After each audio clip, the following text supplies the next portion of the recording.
Eric is the man behind AtlanteanConspiracy.com and the author of a big conspiracy encyclopedia by the same name, covering everything from Atlantis to Zion.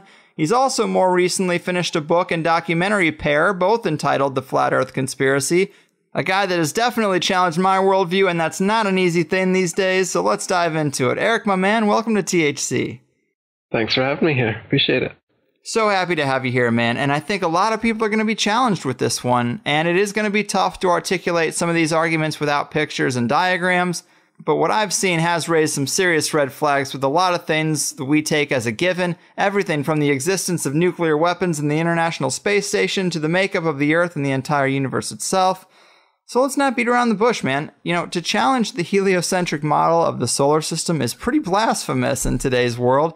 So how do we start to unravel some of this stuff? What are some of the biggest red flags with our traditional understanding that should start putting those first cracks in the listener's preconceived notions?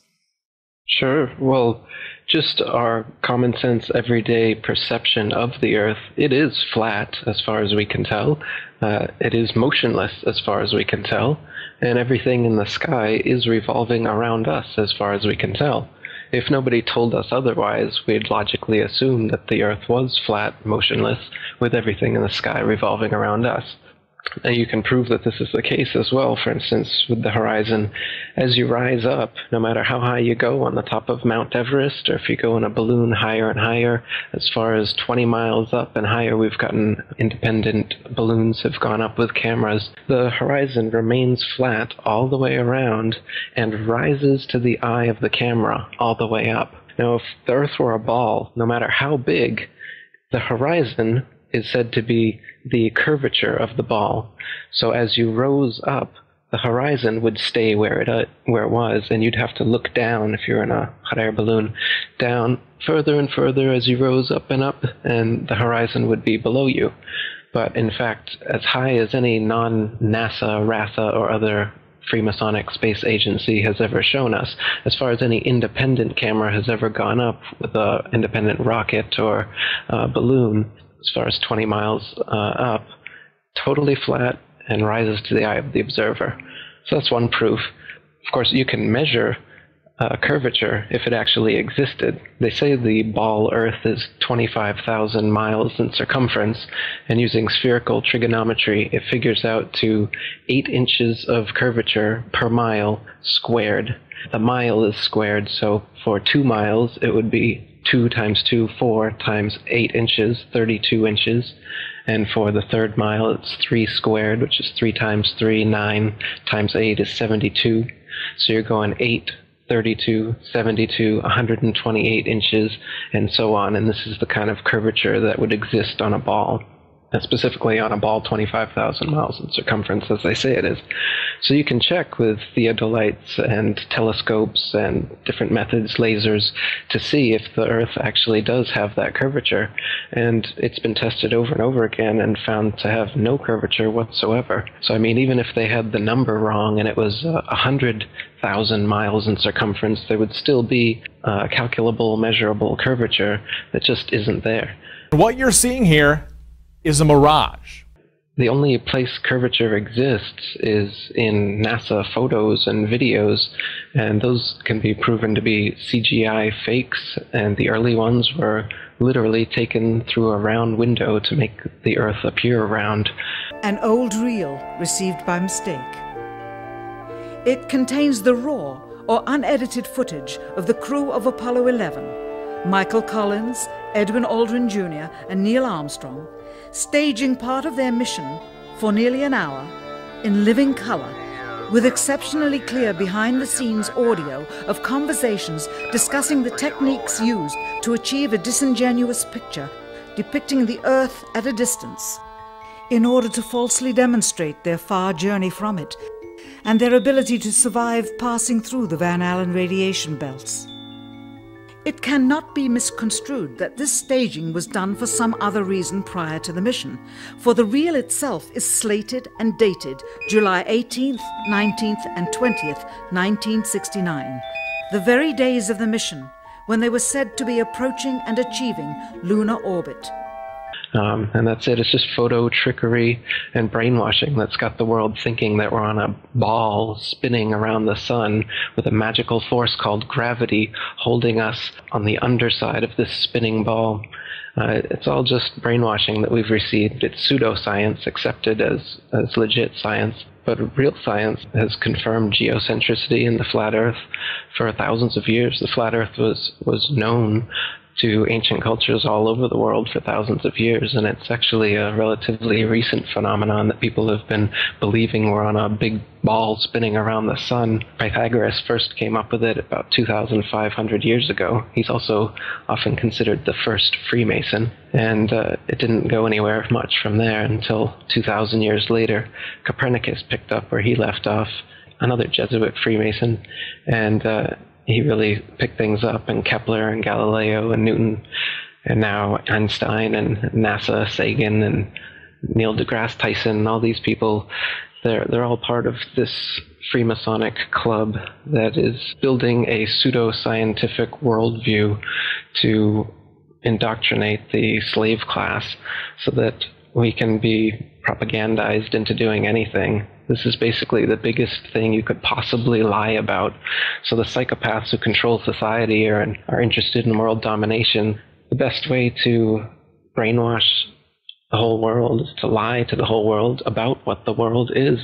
What is the earth under your feet? What is in the sky above your head? Where did we come from? You know, it's now, this lie has now evolved into a Big Bang evolution, heliocentric spinning ball cosmology, when in reality, we're not a cosmic accidental sneeze, nothingness turned everything.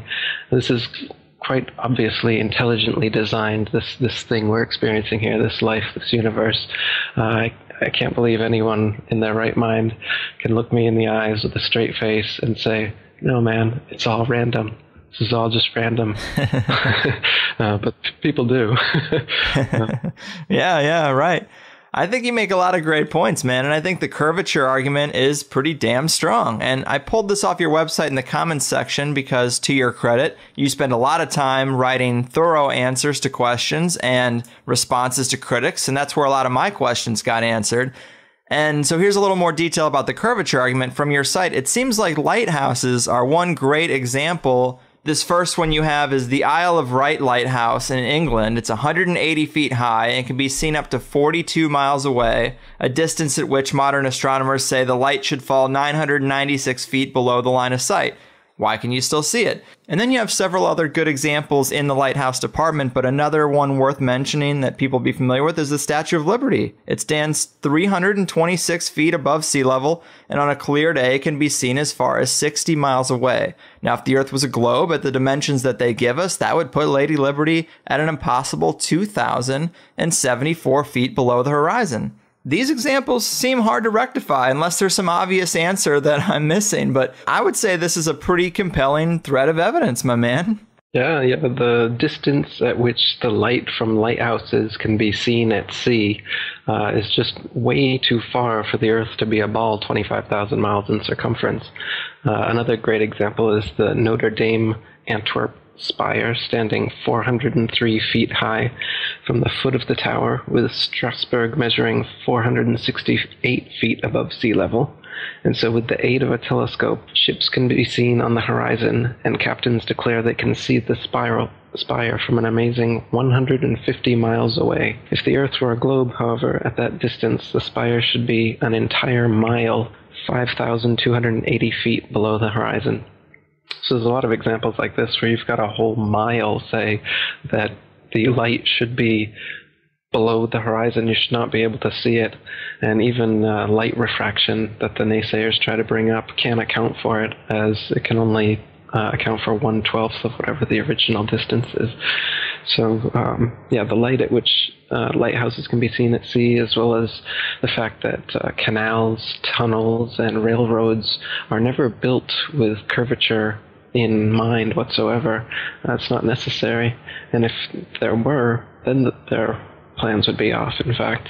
I've got quotes in my book from railroad engineers and canal builders saying how it's hard enough for railroads to make curves horizontally, let alone if we were on a ball and railroads would have to be curving up on the ball. And they give examples of different railroads over the earth and how long they are and how much curvature they'd have to be ascending, and how it would be so impossible for the trains to be able to go up this curve, because trains are made to be on a level. They just can't operate that way. So there's a lot of proofs like that. You mentioned Neil deGrasse Tyson, and one compelling thing you have in your documentary is Neil deGrasse Tyson is on TV and he's talking about the shape of the Earth, and he's talking about how they just discovered now that the Earth is more pear-shaped than it is round. So Earth, throughout its life, even when it formed, it was spinning, and it got a little wider at the equator than it does at the poles. So it's not actually a sphere,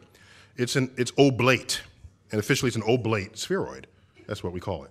But not only that, it's slightly wider below the equator than above the equator. A little chubbier. A little chubbier. Yeah. Chubby's a good way. It's like pear-shaped. Yeah. And I'm thinking, well, we've been seeing pictures of the Earth from space, and it's a perfect circle. So either you don't know what you're talking about, or those pictures aren't real. This is a serious disconnect that's hard to rectify, Neil. Absolutely, yeah. And they've said that it's a sphere, and then they've said that it's an oblate spheroid flattened at the poles, so it's kind of like smushed. And now more recently they're saying it's an oblate spheroid flattened at the poles with a bulge in the south, so it's kind of pear-shaped. So they keep changing it, but you're right, the pictures that they've given us, they show a perfect circle. They don't show any sort of bulge or oblateness as they claim exists. And people say, oh, well, it's just not enough to be seen. But they're claiming it's quite a bit. He said it's the amount of Everest above sea level is how much more oblate it is, supposedly.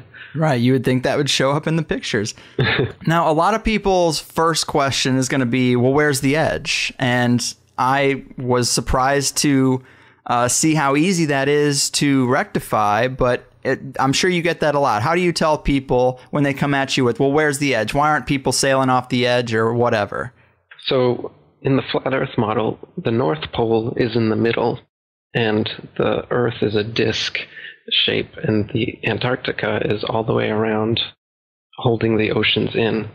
And so it's a fact, if you're at the North Pole and you go south, no matter which actually, it doesn't matter where you are. If you go south, eventually you're going to end up in Antarctica. But on the ball model, it's just a little ice continent underneath the ball. Yet in this model, it's all the way around you, holding the oceans in. As for whether there's an edge beyond the Antarctic ice plateau, this wall that holds everything in is about 100 to 200 feet tall. And once you climb up on the ice wall, it's a plateau of snow that just goes on and on and on. And the public and myself are ignorant at the moment as to whether there is an edge at some point, whether there'd be a barrier, a dome, as many ancient cultures have said there is, or whether it's an infinite flat plain and it's just snow, ice, wind, and darkness forever. So that's still a mystery, how the ice actually terminates. But it is a fact that if you travel south from anywhere on Earth, you will end up at the Antarctic ice wall. The lie is that there's a South Pole, and they've put a ceremonial red and white barbershop pole with a ball Earth on top of it at an arbitrary point along the Antarctic ice. And they even admit that it's not the actual South Pole, and they have this complex model how the North and South Poles on the ball Earth are constantly moving because of the nature of the molten magnetic core of the ball Earth they claim exists. But the real reason is they have guided tours there to the South Pole, and if you took a compass and you stood at their ceremonial pole, you should be able to walk in a circle and north would be in every direction. But of course that wouldn't happen, and so they'd have to answer to all these tourists every year as to why the South Pole clearly isn't the South Pole. And they even admit it. You can see on YouTube, and they give their complex answer as to why it's always moving and you can never really find it. Same with the North Pole. In fact, if you watch North Pole documentaries, they always claim they're at the North Pole, but they're only showing a Garmin with 90 degrees north latitude. They never pull out a compass to actually check if they're at the North Pole. They're just on some ice somewhere, could be anywhere on Earth, and then they're like 3 feet, 2 feet, 1 feet, we're at the North Pole. And arriving destination 15 feet, 12, 10, 2. North Pole. Top of the world, guys. Top of the world. We'll get that in a minute, Jake. It's just some random ice, nothingness. So yeah, it's easy to lie about these things. And these no man's lands, the North Pole and the Antarctica, they don't allow us to independently explore them. So people like Rodney Clough or Jarl Andehoy, independent explorers who've wanted to go to the North Pole and Antarctica without getting government pre-approval and only going with their escorts to the places they want you to go, they've actually been turned around at gunpoint by military vessels, not allowing them to go in. Jarl Andehoy's faced jail time and fines for it as well. So they definitely don't want us exploring what is in the middle of the flat Earth and on the edges. They keep us in the middle. Yeah, I find it really interesting. And the first thing I had thought when I was getting into this is like, well, what about airplanes? People fly from North America to China to Europe, all around the globe, or, the proposed globe. And this is easy to rectify with the model you laid out with the North Pole in the center. When you fly, if you think about the rings on a bullseye, you can fly around it can make it seem like you're going around a ball, but you're really just going around in a circular pattern on a flat plane. And I was like, wow, I never really thought about it like that. And if you look at, well, of course, something we always talk about is hidden in plain sight, symbolisms and corporate logos that they use. And if you look at the UN flag, this is exactly the model you're proposing. And it even has an overlay of like a bullseye pattern that shows you the overlay is exactly how planes would fly around or how ships would navigate around. But it's really odd that the UN flag would take up the exact same composition or damn close to the flat Earth model. Yeah, the UN flag is a flat Earth map. You can look at it. It is not a ball Earth. It's a flat Earth. And the bullseye you're talking about that's over it, if you count the number of holes they've got there in the bullseye, there's exactly 33. So what they've got is a flat Earth divided into 33 sections. And I'm sure you're aware that 33 is a significant occult number, especially among the Freemasons, who are the ones in charge of this whole deception, as I said, from all the way back to Pythagoras, the first Freemason who thought up this ball Earth theory, through Copernicus and Galileo and Newton and right up to today, Neil deGrasse Tyson, etc. So the Freemasons in the UN, the Freemasons in NASA, these are the people who are doing this, and they put their symbology right out there by having the UN flag be a flat Earth divided into 33 sections right in our face. And meanwhile they laugh about the flat Earth. It's got to be the most ridiculed position ever. And you got to think there's a reason for that. Why is the concept of flat Earth or being a flat earther so ridiculed? I have a flat Earth comedy special I made, and you can see Obama saying over and over again the flat Earth, ridiculing them, making jokes about them in his speeches. And I mean, these aren't just off-the-cuff remarks. These are things that are being written into his speeches. So why are they doing this? Why are they making sure that people know that the flat Earth is something to be ridiculed? I agree with you on that. I thought that was pretty hair-raising because typical people have to assume that the model of the Earth is so rock solid that the flat Earth idea is so far past that it isn't even on the radar. It shouldn't even be worth mentioning, considering conventional science. So it is rather odd that that is Obama's go-to. Like, he's talking about how he wants to create progress, and he's like, we can't have every debate. We don't have time for the Flat Earth Society. And everybody cheers like, yeah, we don't need to have that fundamental of a debate. And it just struck me as kind of spooky. If I say that the world is round and someone else says it's flat, that's worth reporting. But you might also want to report on a bunch of scientific evidence that seems to support the notion that the world is round. We don't have time for a meeting of the Flat Earth Society. They must have been founding members of the Flat Earth Society. They would not have believed that the world was round. Yeah, definitely.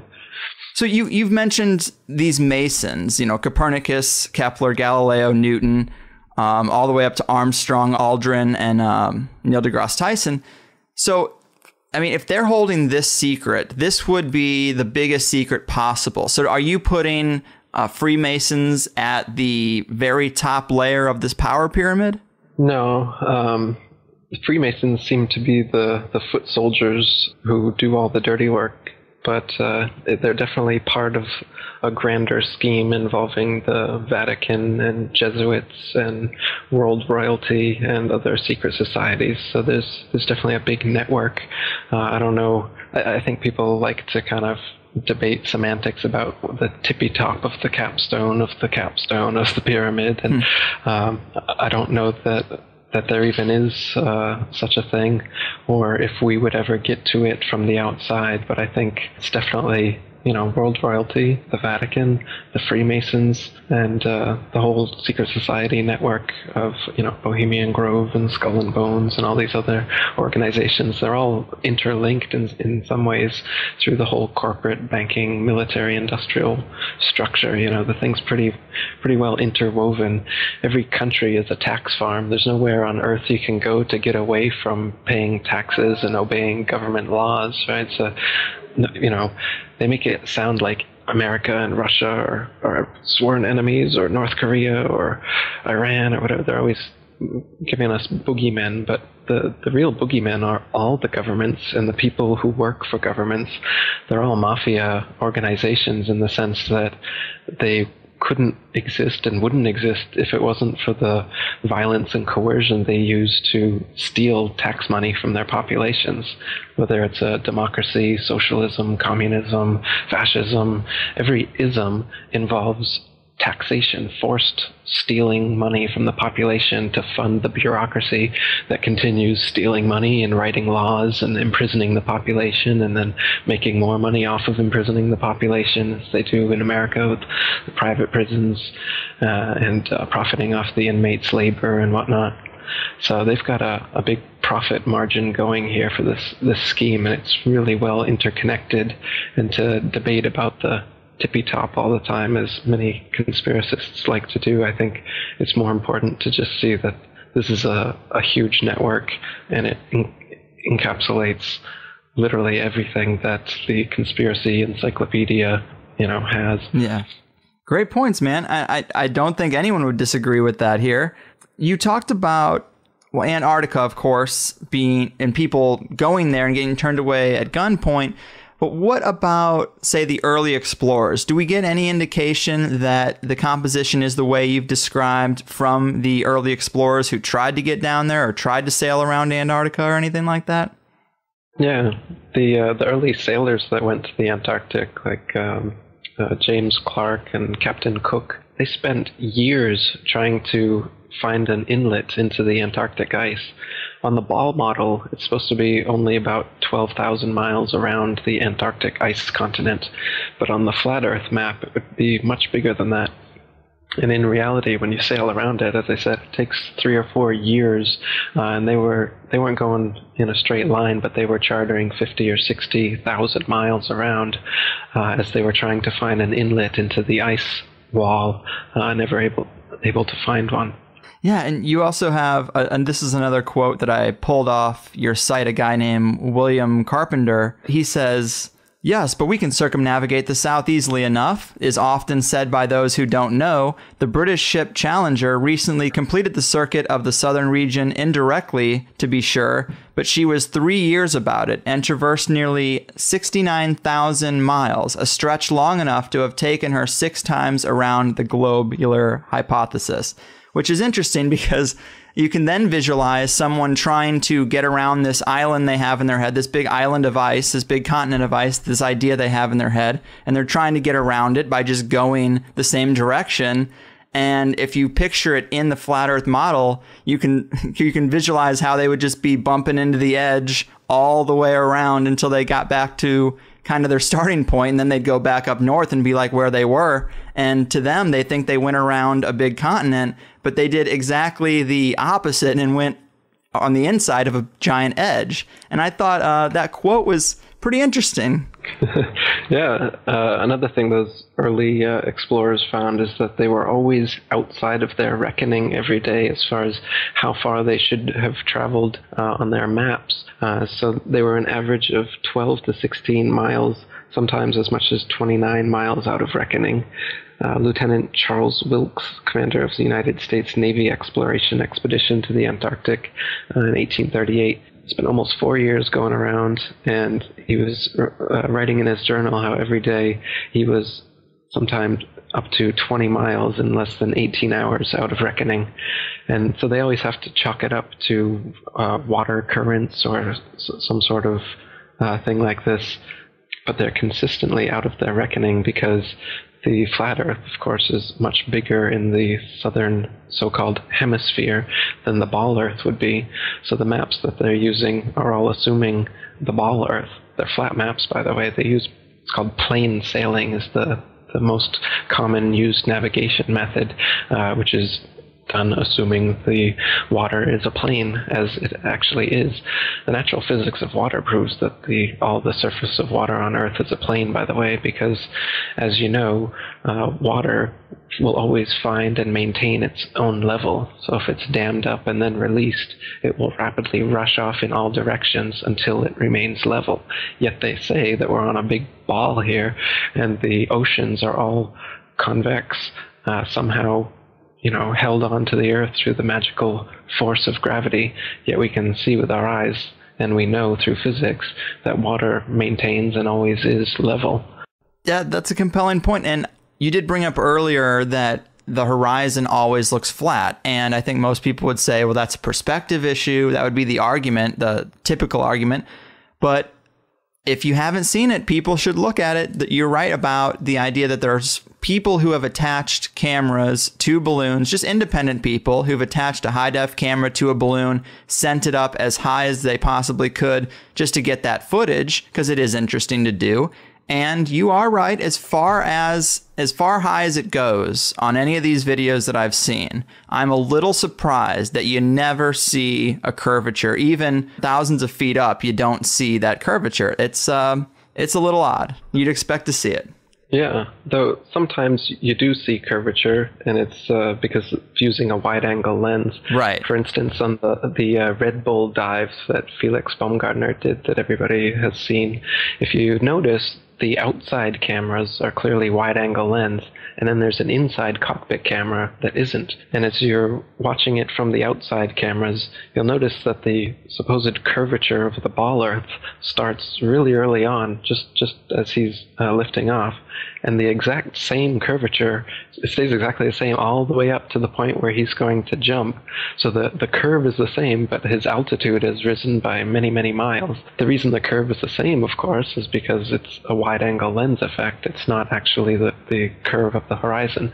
It just seems that way. Right. And that's proven by the inside camera, which, as the door opens, you can see the horizon out that inside camera. It has risen to the eye of the camera. As I said, on a ball Earth, you wouldn't open that camera and have the horizon right at eye level in front of you, no matter how big the ball was. That effect can only happen on a flat plane, and you can see in that dive shot that the inside camera the horizon is completely flat. Then it goes to the outside, and you got a huge curve.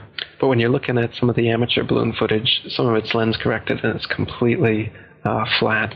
And others, like the GoPro stuff, the horizon will fluctuate as the camera spins and tilts. The horizon will go convex and concave, but whenever it's still, it will level off at completely level. And you can see that the convex and concave the images are just a lens effect. It's obviously not the horizon shifting every 2 seconds as the camera jumps. And when it's still, you can see all the way up, totally flat. Yeah, I have a GoPro, so I'm very familiar with that fisheye lens, which, that's not going to be reliable for what we're trying to look at. And another thing about that guy who does the jump from the upper atmosphere, when he lands, he does a Masonic hand symbol. So he very well could just be another pawn in the game to create the illusion. I thought that was pretty interesting. Let's see. Another big issue that people are going to have is we're told we have tens of thousands of satellites orbiting the Earth for GPS systems, cell phones, military radar, navigational equipment. How do we rectify that? Yeah. Well, and they also say that there's an International Space Station out there, and there's a Hubble telescope floating out there taking wonderful CGI Photoshop pictures that they send us back with their amazing 400-mile outer space internet connection to the Hubble Space Telescope. And now the internet space connection has gone to over 1 million miles with the new Rosetta mission. Have you seen that one?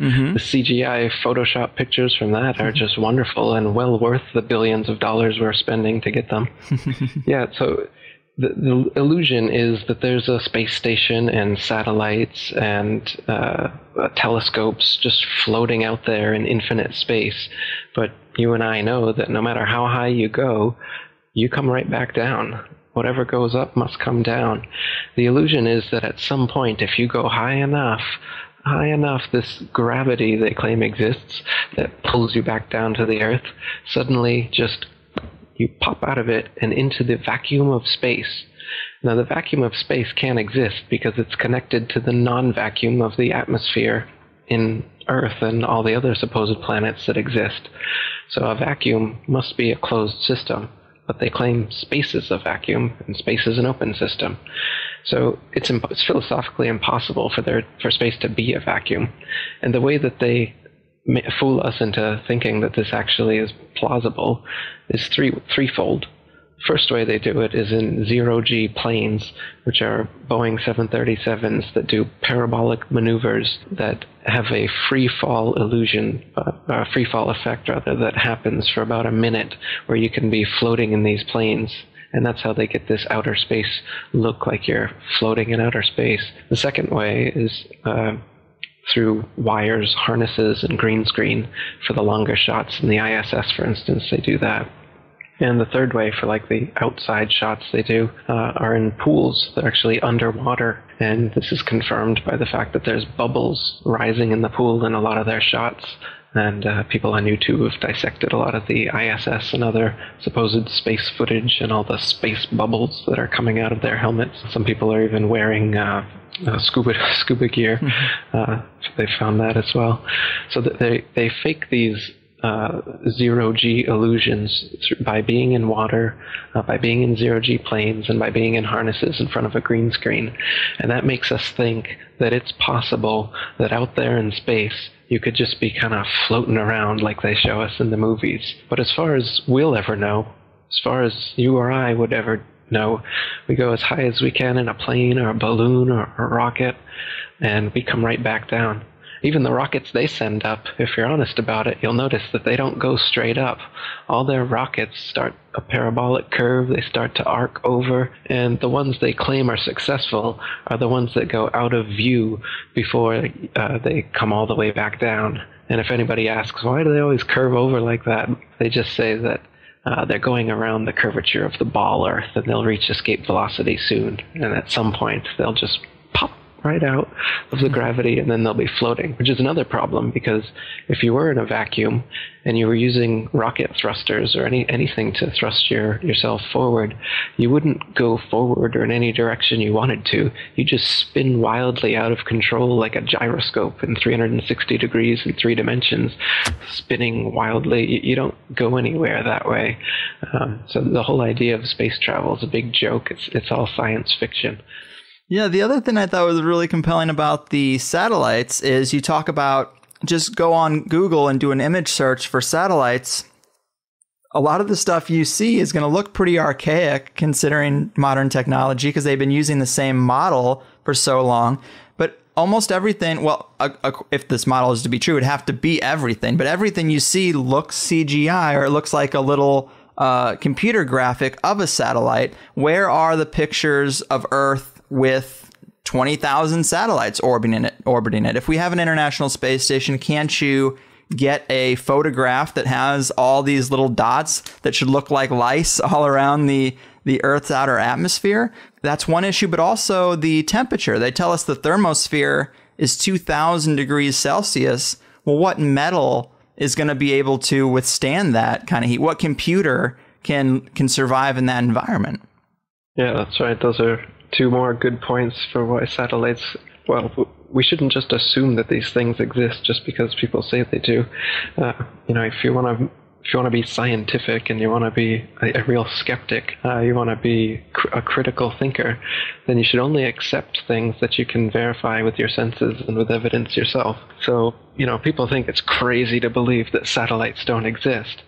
But really, it's crazy to believe that satellites do exist when you have no evidence and can never verify it for yourself. Just like these space programs and space telescopes and all these other things that we will never confirm. As far as we know, if I go up on a plane and I jump out, I'm coming back to Earth. Doesn't matter how high I go. I'm not going to start floating at some point like they claim happens, and has to happen if there are satellites out there. But as you said, if you look at the pictures of satellites and the pictures that these satellites are supposedly taking, they're all CGI. The satellite itself is fake. The pictures of the Earth look like cartoons. They claim almost all of them are composites, which is their word. They say that they receive ribbons of imagery from satellites, which is their term they use to tell us, why we don't just get a friggin' photograph. So they say we get ribbons of imagery, and then they have to splice the ribbons of imagery together in Photoshop. So they even claim, they even admit, NASA workers themselves have admitted that they have to use Photoshop on the satellite images. It's just how the data is received, and so that's how it is, man. Yeah. NASA's Rob Simon made this. Simon's job is... It's primarily taking data and making pictures out of it. That's what this is, a composite of data sets from several different instruments translated into a picture. So we actually had to take clouds out. They stashed the clouds for later, went onto the ocean. That came from an instrument that measures phytoplankton in the sea. Where it was low, I colored it dark blue because they're low mostly in mid-oceans. And then where it was a little bit higher, it was like a little bit brighter green. Then add the clouds back in. There's a small problem with it because there's a very slight gap in between each orbit. So some of those are painted on. It is photoshopped, but it's has to be. Then there was another layer to sort of simulate the atmosphere. And then there's this little bright spot. It's called the specular highlight. So it's the reflection of sunlight off of water. Those are the pieces, but you can't just slap them all together. It just didn't look realistic. It looks kind of flat, or the clouds are sort of too see-through. So I just hit Command Z a lot. There's artistry to creating the world. What I imagine it to be. Unfortunately, I'm not an astronaut. I've never been to space. But I've looked at these images over and over again, trying to sort of get the essence of it. It is photoshopped, but it's has to be. It is photoshopped, but it's has to be. It is photoshopped, but it's has to be. It is photoshopped, but it's has to be. What about, say, longitude and latitude navigation? How are we having whole industries of pilots flying around and no one's really catching on? Yeah, I mean, here's a good question. Why don't pilots catch on to this fact?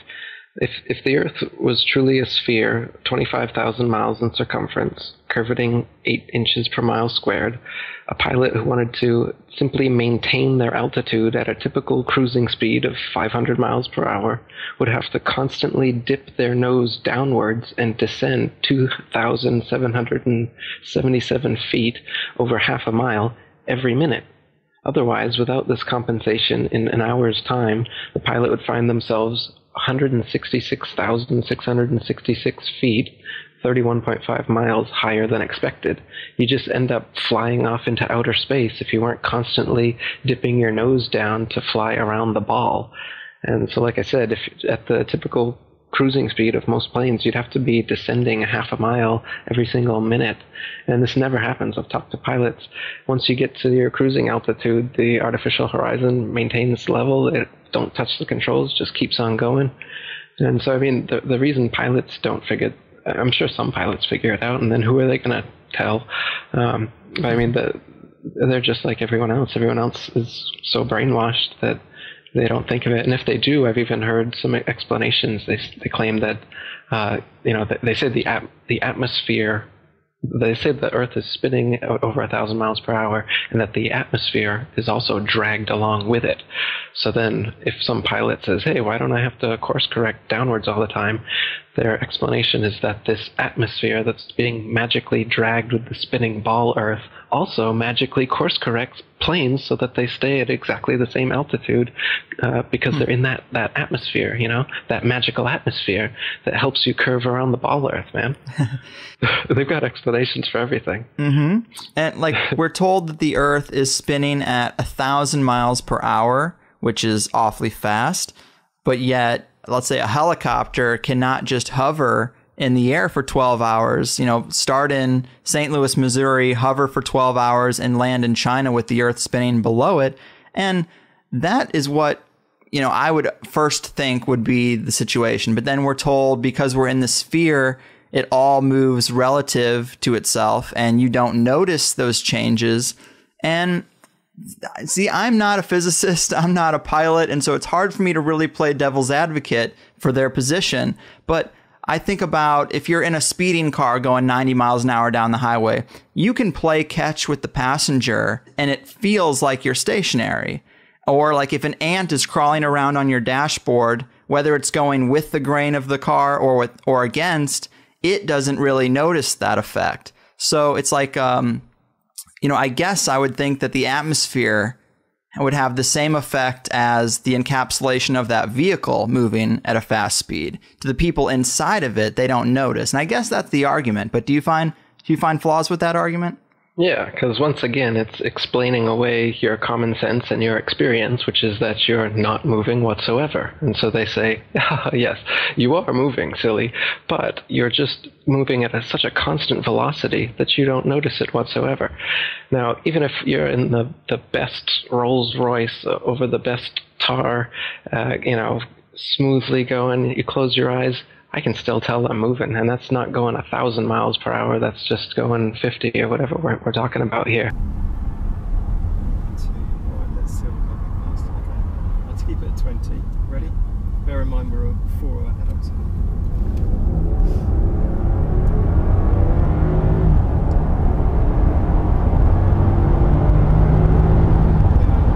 Even in an elevator, just an elevator going up, I can feel that. I have a really sensitive stomach, so I mean, I can tell and I get sick if I'm doing some sort of motion that's anything on par with what the Earth is supposedly doing. And so isn't that weird that just because it's a perfect constant velocity that my stomach's able to handle that, but just a little bit of a elevator malfunction and then I'm ready to, So these things don't make any sense. They just want to explain away your common sense with these kind of arguments. And like you said, if you were in a helicopter, you should be able to just go up, wait for the ball Earth to spin underneath you and land at your destination. But of course, the atmosphere spins with the ball Earth, so that doesn't happen.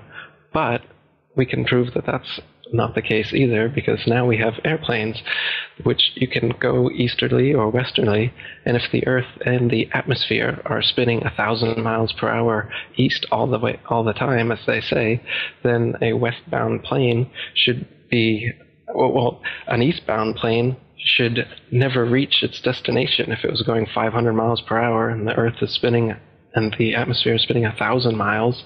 Your destination should come up behind you before you ever reach it, right? And then destinations going the opposite way are going to take far, far longer than they do. You can check flight times, and they're always within a half hour, a couple hours, no matter what direction you're going to or from. But if the Earth was actually spinning at the rate that they say it was, flight times would be totally different. It makes sense, but yet I've been taught from an early age not to trust myself because they've got it on lock. So I just assume that the physics all kind of works out. But I know there are people who go to school for physics. You know, they study it for years and years. And it's just odd that none of them ever catch on to it. That I guess that guys like Newton created this entire fake science around a fake model, and yet all the math checks out. That's a little hard for me to rectify. Well, they're counting on that. That's why they've got all these huge formulas and calculations for gravity and whatnot that are based on nothing. So, like, they've got a weight for the ball Earth, all based on their gravity calculations. And you can Wikipedia it, and you'll see pages of, mathematic language that makes no sense to 99.9% of the population. But apparently the math works out, so it's real, right? So it's just another way, just like the CGI images or whatever. Some people are fooled by the images. Some people are fooled by the math. Some people are fooled by, this or that. They've got many different ways to get us in their grips. Like you said, the whole education system is teaching us not to believe our senses. Like the model they show, the ball Earth model with a crust on the outside and the outer mantle and the inner mantle and the outer core and the inner core. Guess what? They've only ever dug 8 miles down into the crust, so they don't even know what's beneath that. It took them almost 30 years to get there, and they couldn't get any further in the Russian Kola Ultra Deep, it's called. So it's all speculation as to these layers of the ball Earth they claim exist, and it's the inner layer of molten magnetic core, whatever they claim, creates the magnetism of the Earth. And so this is another funny thing. They claim that the core that we've never gotten to, so they can't be confirmed existed, causes a magnetic effect on the ball Earth, so that at one point at the top of the ball is a pole, and at the exact opposite point on the ball is an opposite magnetic pole. But this doesn't exist anywhere in nature. You can't find a sphere, and at one point on the magnetic sphere, it will cause another magnetic sphere to stick to it in that little point, and then and then push away from the opposite point. It doesn't exist like that. Only bar magnets can do that. What do exist, however, are ring magnets, and those are shaped just like the flat Earth model, where the pole is in the middle, and then the opposite pole is actually every point along the circumference. So the magnetic explanation, which a lot of people will bring up, well, how does magnetism work if we're on a flat Earth? The accepted model is that it's this spinning molten magnet stuff in the core that creates this kind of north-south ball magnet, which doesn't actually exist anywhere in nature. Yet the ring magnet, which is it's in loudspeakers and other things, that's the flat Earth model, and that actually does exist. So that's an actual magnet instead of an imaginary magnet like they claim exists.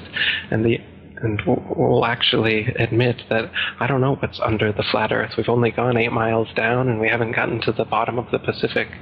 All I know is, as far as we can tell, the water is completely flat, and the land is flat, other than hills, valleys, and mountains over a long period of space. There's no convex or concave curvature. It's totally flat. Yeah, and I guess you could say science is designed exactly how economics and taxes are designed. The increasing complexity makes it so the average individual just has to trust the experts. You can follow it to a certain point, but then most people say, well, that's a little bit beyond me, but there's experts out there. They know what they're doing. I'm sure that this fractional reserve banking system, this debt-based system of rule is just fine. I'm sure the taxes I'm paying are totally fair. They've got the code. They got the big book. They wouldn't overcharge me. They wouldn't, pull any scams on me. And you could apply the same thing to, of course, science. But it's just, to what degree? This is a really far out degree. That's right, yeah. I mean, our eyes and experience tell us the Earth is flat and motionless, and everything in the sky revolves around us. But when we cease to believe our own eyes and experience, we have to prostrate ourselves at the feet of these very pseudoscientists who are blinding us, treat them as experts, astronomical priests who have special knowledge only they can access, like the Hubble telescope. So by brainwashing us of something so gigantic and fundamental, it actually makes every other kind of lesser indoctrination a piece of cake. Earth being the flat, fixed center of the universe around which everything in the heavens revolves gives a special importance and significance not only to Earth, but to us humans, the most intelligent among the intelligent designers' designs. By turning Earth into a spinning ball thrown around the sun and shot through infinite space from a godless Big Bang, they turn humanity into a random, meaningless, purposeless accident of a blind, dumb universe. So it's like trauma-based mind control, beating the divinity out of us with their mental manipulations.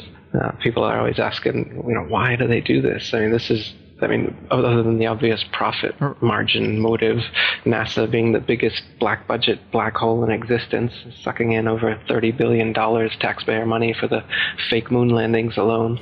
Nowadays, hundreds of billions of dollars, and not just NASA, but RASA and all the other fake space organizations around the world, giving CGI images for hundreds of billions of dollars. So this modern atheist Big Bang heliocentric globe Earth chance evolution paradigm spiritually controls humanity by removing God or any sort of intelligent design and replaces purposeful divine creation with haphazard random cosmic coincidence.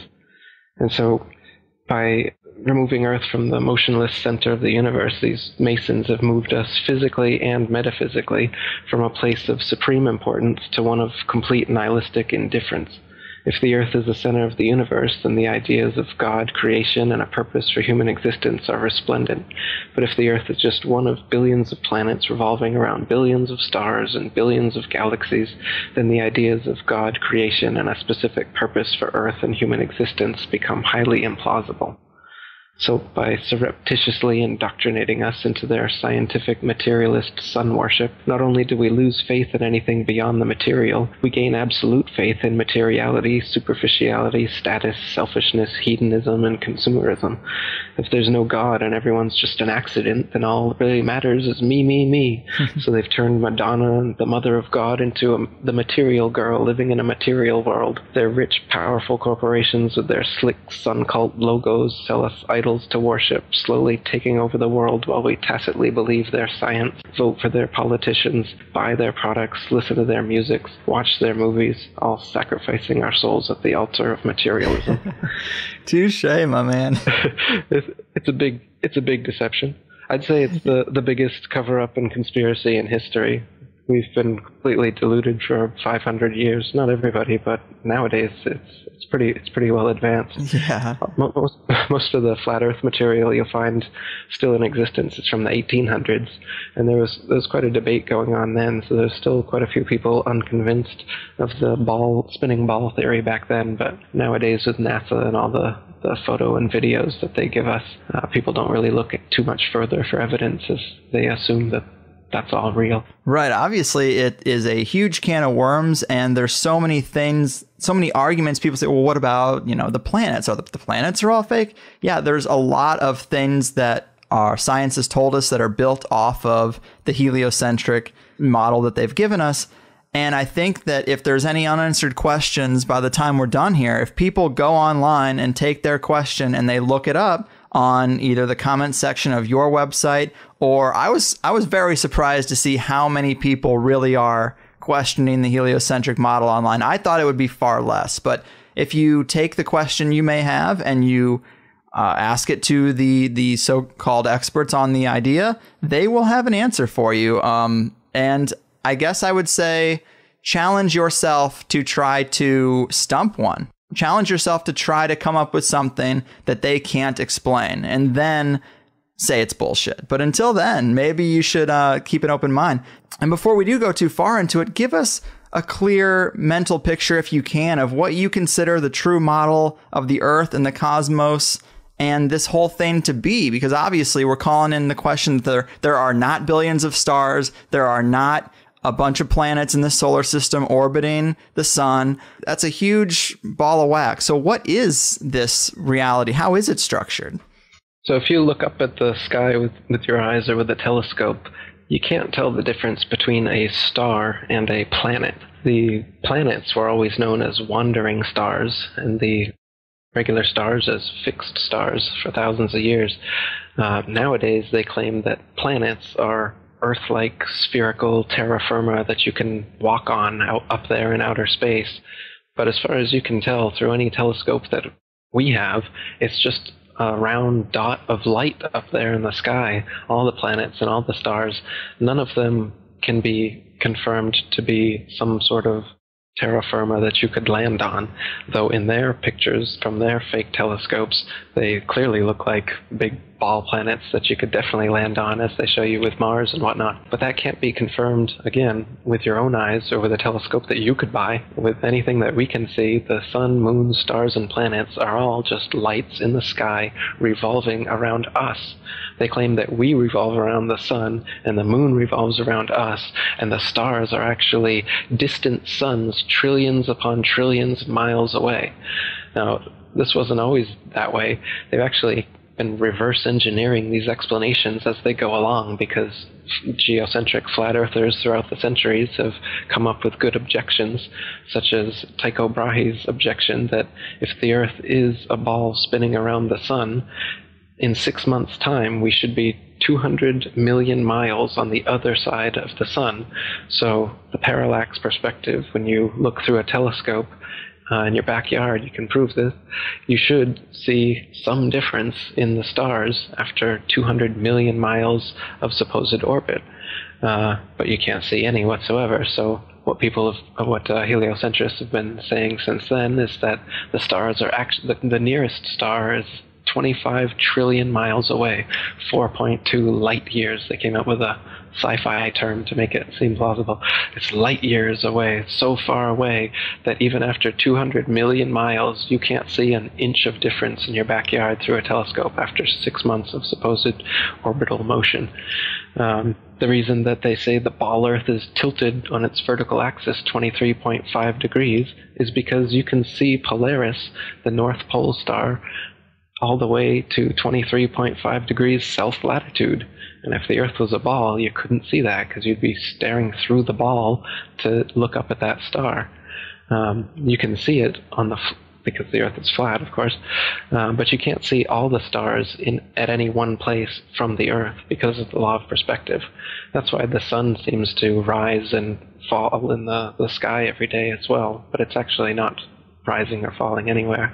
The sun and the moon maintain their altitude, and they revolve circles around the flat Earth. So we're stationary. The sun and the moon are actually the same size, just as they appear. There's another lie.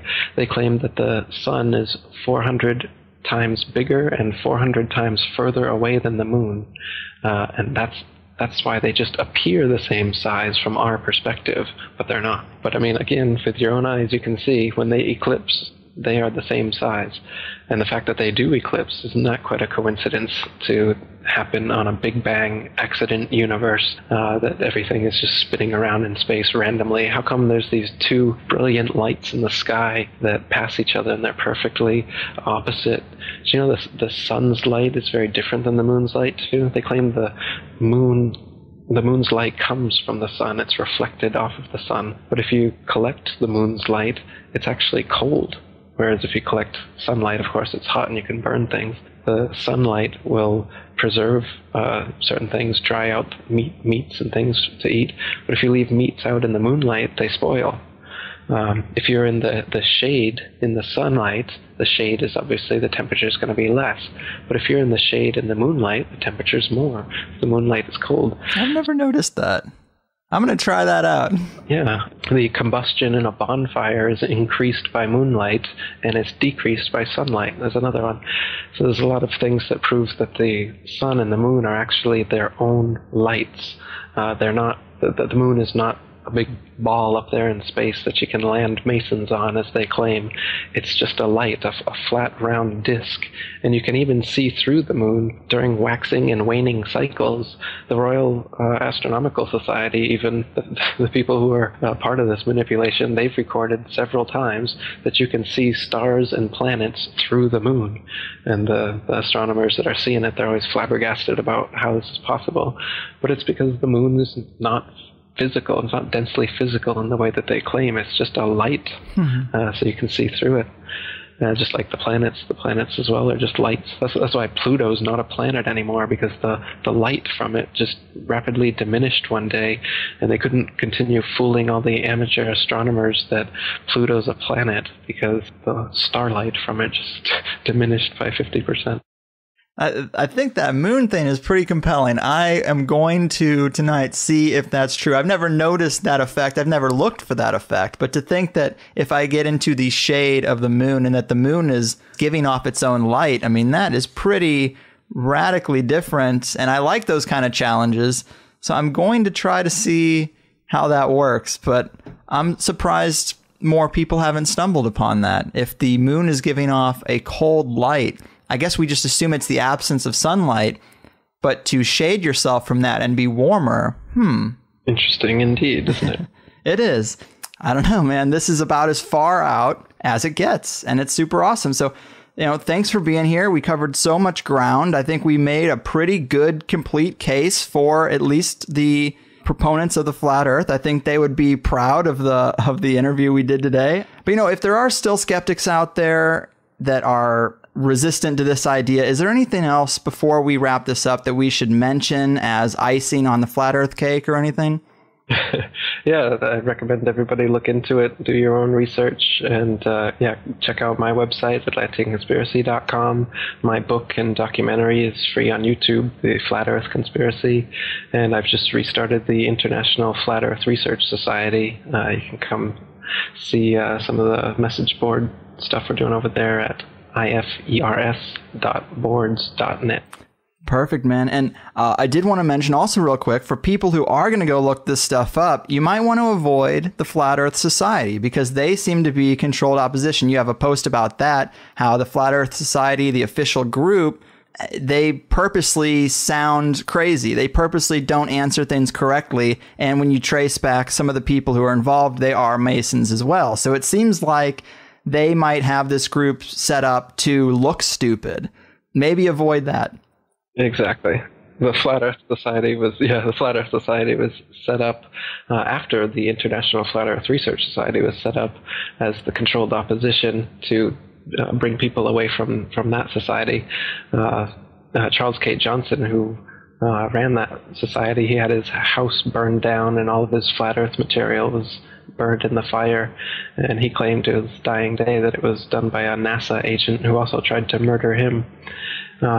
And so, the Flat Earth Society, what they do is they mix a bunch of false Flat Earth arguments in so that people who are considering the Flat Earth and trying to research it, they'll instantly come upon the Flat Earth Society material because it's at the top of all the search engines. And they'll have false arguments like, instead of saying that gravity doesn't exist, as we got into a little bit, they'll say gravity exists, but it's explained by the flat Earth disk constantly rising up 9.8 meters per second. And so, you can imagine, instead of you falling, the flat Earth is rising up, and that's what happened. Right. But again, this is a silly argument. If that was the case, then sustained flight would be impossible, and the flat Earth would be rising up into planes and helicopters and stuff, crashing into them. So they present an easily refutable argument like this, and then well-meaning researchers trying to look into the flat Earth find their frequently asked questions that has these bad answers, and then they just think, oh, well, this is ridiculous. And they also they make the whole thing into this big satire, and they address it cynically. So if you read some of their threads, they don't keep a serious research kind of attitude. They're always off the cuff, trying to be really witty and funny all the time, so the whole thing is just made into a mockery. Yeah. They even made a mockumentary called In Search of the Edge, and they'd show it to people in public schools. They'd show it to kids, and then afterwards they'd ask them if they believed it. And then if the kids believed it, they'd then give these worksheets showing why it was wrong and that the Earth definitely isn't flat, and here's why, and then they'd start a big Ball Earth unit based on it. So the Flat Earth Society has been involved in these kind of fake Flat Earth arguments and documentaries and everything from there, from the get-go up until today. So so steer clear of the Flat Earth Society and come on over to the International Flat Earth Research Society. Yeah, just like Alex Jones makes conspiracy theorists seem crazy, they have an organization set up to make flat earthers seem crazy. So it's definitely worth a mention, because I didn't want people to go there and then get turned off. Like you said, it's usually the first thing they see. So Atlanteanconspiracy.com. Check out Eric's awesome YouTube page that's got tons of this stuff that has made me question a lot of things I thought I knew. But thanks so much, man. You really have changed my impression of flat earthers, even if I might not have become one myself quite yet overnight. I love the fringe ideas like this. I just didn't think there was a real argument there, and now I think there could be. So keep doing what you do and take care of yourself out there, man. Thanks, dude. Appreciate it. It was a good interview. We need to fly him out and have him on the show. If he's ever on the show, I want to be outside waiting with a fucking baseball bat. Fuck Eric Dubay. Christoph, let me ask you, why do you think that Truman has never come close to discovering the true nature of his world until now? We accept the reality of the world with which we're presented. It's as simple as that. And if someone says the Earth is round and someone says the Earth is flat, at some point you're going to make a judgment. The Earth is flat, people, is just flat. The world is flat. And it's a conspiracy of scientists and others who publish these pictures. The evidence is remarkable. People like me have not done our job.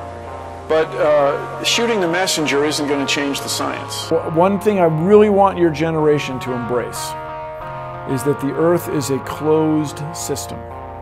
We cannot leave the Earth. One thing I really want your generation to embrace is that the Earth is a closed system. We cannot leave the Earth. Let us never tolerate outrageous conspiracy theories. Right now, we only can fly in Earth orbit. That's the farthest that we can go. And this new system that we're building is going to allow us to go beyond and hopefully take humans into the solar system to explore. So the moon, Mars, asteroids, there's a lot of destinations that we could go to, and we're building these building block components in order to allow us to do that eventually. Hi, my name is Dalton Spurlock, and my question is for Kate. Why is it not possible to physically land on or explore other planets? Well, it is physically possible. We've sent humans to the moon. The United States has proven that we can actually land people and a large amount of equipment on another body.